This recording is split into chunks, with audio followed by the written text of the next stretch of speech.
आदाब। मेरा नाम है असमारुल हक असमार और आप देख रहे हैं news network channel. News network channel में आप सभी का स्वागत है। इस वक्त हम खैराबाद के स्टडी पॉइंट इंटर कॉलेज में मौजूद हैं।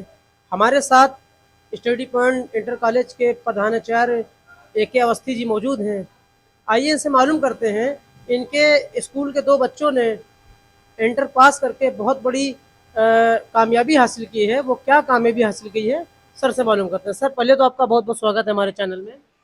बहुत बहुत आपका भी हम स्वागत करते हैं और आपको कंग्रेचुलेट करते हैं कि इन बच्चों की वजह से आप मेरा इंटरव्यू यहाँ ले रहे हैं। I feel very proud of them. ये हमारे बच्चे इसी निकले हैं हमारे स्कूल से। और सबसे बड़ी बात मुझे ये आपसे बतानी है कि इनकी बैकग्राउंड कोई बहुत करोड़पति घर के बच्चे नहीं हैं। एक हमारा खैराबाद का बच्चा है, एक पड़ोस का सोडर का बच्चा है। और इंटर में इन लोगों के 90% और 95% नंबर नहीं थे।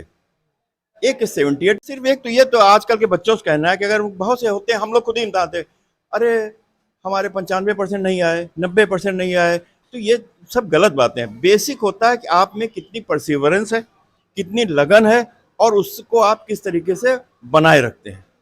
नंबर अच्छे आना इंटर में या हाई स्कूल में कोई मायने नहीं रखता है। अगर बच्चे के अंदर लगन नहीं है तो बच्चा उस ऊंचाइयों तक नहीं पहुंचेगा जिस ऊंचाई तक बच्चे पहुंचे। इन लोगों को सरकारी मेडिकल कॉलेज मिला है और इस इनकी इसी तरीके से ये लोग आगे बढ़ेंगे। जो मुख्य बात मुझे सर कहनी है ये कि ये बच्चे, हम लोगों के बच्चों के दिमाग में, गार्जियंस के दिमाग में ये आ जाता है, अरे हमारा तो कोई है नहीं, हमारा IAS परिवार के नहीं है, हमको क्या होगा, हम कुछ कर नहीं पाएंगे। तो मुझे कहना है समाज से कि आपके बच्चे को बताइए कि कैसे बढ़ा जाता है। जो इम्तहान होते हैं वो कंप्यूटराइज होते हैं, क्यों बेटा? और कंप्यूटर से आपको ABCD ब्लैक करना पड़ता है। जब वहाँ पर टेस्ट होता है उसका रिजल्ट में नाम आपका नहीं आता है, सिर्फ वो शीट आती है। और शीट का भी एक पार्ट आप अपने घर ले जा सकते हैं। गवर्नमेंट रिजल्ट के बाद में वो पब्लिश करती है कि ये शीट आप देखिए, ये सही है कि नहीं सही। अगर आपकी वो शीट गलत है, जैसे आपने क्वेश्चन नंबर 1 में B है, क्वेश्चन नंबर 3 में C है, इस तरीके से गोला लगाया और वो शीट आपके पास रही और वो कंप्यूटर में चली जाती है। ये मैं बहुत इंपॉर्टेंट बात सर कह रहा हूँ, मैं चाहता हूँ सब लोग जाने, गार्जियंस भी जाने और बच्चे ज़रूर जाने।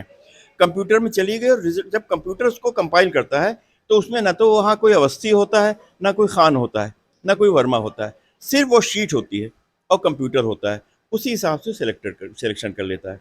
तो मैं चाहता हूँ कि समाज से ये भ्रांति बिल्कुल निकल जानी चाहिए और बच्चों के दिमाग से कि हम क्या कर सकते हैं, हमारी बैकग्राउंड नहीं अच्छी है, या हम हाई कास्ट के हैं, या हम बैकवर्ड हैं, या हम हिंदू हैं या मुसलमान हैं।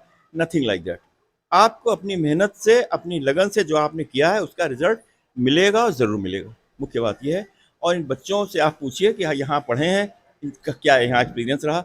हम लोग तो, हमारे लिए सब बच्चे हमारे बच्चों की तरह हैं, हमारे लड़के की तरह है सब लोग। तो हम लोग अपने मन से पढ़ाते हैं और जब बच्चे आगे निकल जाते हैं अच्छा लगता है। जो बच्चे नहीं निकल पाते हैं वो भी ठीक है। तो ज़रूरी थोड़ी कि हर बच्चा डॉक्टर हो जाए। सर, स्टडी पॉइंट स्कूल में इन बच्चों ने इंटर पास किया, उसके बाद आगे इन्होंने एजुकेशन हासिल की, इनको कामयाबी मिली। सर, कितना गर्व महसूस कर रहे हैं आप बहुत, और मैंने स्कूल को कहा लेकर? ना कि I am very proud of and take pride in. मुझे बहुत गर्व महसूस हो रहा है, बहुत अच्छा लग रहा है इन बच्चों के साथ में। और आप जो मेरा इंटरव्यू इसीलिए ले रहे हैं, शायद मेरी भी इज्जत कहीं बढ़ रही है, इन जी, बच्चों की वजह से बढ़ रही है। आपके साथ साथ आपके स्कूल की भी इज्जत और बढ़ेगी। स्कूल की तो बढ़ ही रही है, इसमें जी। कोई शक ही नहीं। स्कूल की कतई बढ़ रही है। और किसी दूसरे स्कूल का, कॉलेज से वो कंपेरिजन नहीं करना चाहिए। लेकिन हमारे स्कूल से 2 बच्चे आए, हम समझते हैं कि हमारे लिए बहुत बड़ा अचीवमेंट है। ये थे हमारे साथ AK अवस्थी साहब। इन्होंने एक बहुत अच्छी बात कही कि कुछ माँ बाप ऐसे होते हैं जो कहते हैं कि हम बच्चों को अगर पढ़ा लिखा भी लें तो नौकरी नहीं मिलना है। ये सब उनकी खाली गलत फहमियाँ होती हैं। इन्होंने बताया कि चाहे वो जिस धर्म का लड़का हो या लड़की हो, किसी जात का हो, लेकिन अगर वो एजुकेशन हासिल करता है और एजुकेशन के लिए कोशिश करता है तो एक ना एक दिन वो कहीं कामयाब होगा। जैसा कि आप देख रहे हैं, ये हमारे पीछे दो मुसलमान बच्चे हैं। इन्होंने बहुत अच्छी एजुकेशन स्टडी पॉइंट स्कूल से हासिल की और स्टडी पॉइंट स्कूल का, अपने प्रिंसिपल का, सबका, अपने माँ बाप का, सबका नाम रोशन किया। एक का नाम मोहम्मद फैज़ान है, ये खैराबाद में रहते हैं, और इनका नाम है समीर खान, ये ग्राम असोडर में रहते हैं, ब्लॉक खैराबादी में आता है। जी। अब हम इनसे बात करते हैं कि कितना गर्व महसूस कर रहे हैं। फैजान, ये आपने स्टडी पॉइंट स्कूल में एजुकेशन हासिल की और उसके बाद आपको कामयाबी मिली, इस कामयाबी के पीछे क्या राज है? जी, मेरी नीट की जर्नी 2 साल पहले स्टार्ट होती है। जब मैंने 12th पास किया था, उसके बाद मैंने आकाश इंस्टीट्यूट जॉइन किया था। फर्स्ट ड्रॉप में मुझे कॉन्फिडेंस नहीं था कि मेरा होगा कि नहीं होगा, बट मेरे सीनियर ज़ैद वकील, उन्होंने मुझे मोटिवेट किया, कॉन्फिडेंस देखा मेरे अंदर। My parents build my confidence and then I decided to crack NEET. और 2024 में मेरा 604 स्कोर रहा था, but unfortunately I didn't get MBBS due to NEET scam.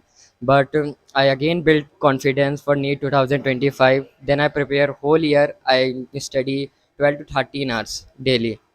Then on NEET 2025, the paper was extremely tough in history, but we have tackled it and now we are standing here. I feel very proud of us and my school for building me and my parents who are my backbone. Thank you.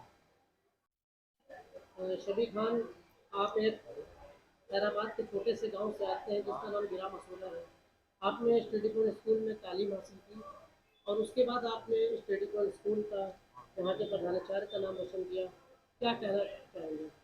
मैं बस यही कहना चाहूँगा कि मतलब कि मैं starting से कोई अच्छा बच्चा नहीं था, मतलब बहुत अच्छे नंबर नहीं आते थे मेरे, पर मुझे डॉक्टर बनना था। तो उसके लिए मेरे मेरे टीचरों ने, मतलब मेरे प्रिंसिपल सर ने और टीचरों ने, स्कूल के मेरे घर वालों ने मुझे मेरा बहुत साथ दिया, मतलब हमेशा मेरे साथ रहे। कभी ये नहीं कहा कि इस बार नंबर नहीं आया, इस बार सिलेक्शन नहीं हुआ है तो इस बार अब मत दो। उन्होंने हमेशा कहा कि एक बार और ट्राई कर लो, हो सकता है हो जाए। उन्होंने मेरा कॉन्फिडेंस बढ़ाया और मतलब मुझे स्टार्टिंग से लगता था कि नहीं हो पाएगा, बाद में मुझे जब हमने पेपर दिया तो मुझे ऐसा लगने लग गया कि अब हाँ, अब मैं कर सकता हूँ, शायद अब मैं कर सकता हूँ। तो उसी सेल्फ कॉन्फिडेंस की वजह से और सबका साथ की वजह से, घर वालों का, टीचरों का, तो मेरा सिलेक्शन इस बार हो गया। Thank you.